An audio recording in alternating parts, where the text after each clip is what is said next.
আমার মা শীতলা আজ বাড়িতে আসছে। আজ মায়ের পুজো। বছরে একটা দিন মা সবার বাড়িতে আসে।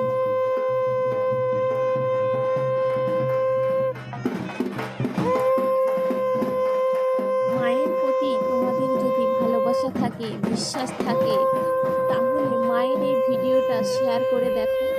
তোমাদের মনের সকল ইচ্ছে মা পূরণ করবে।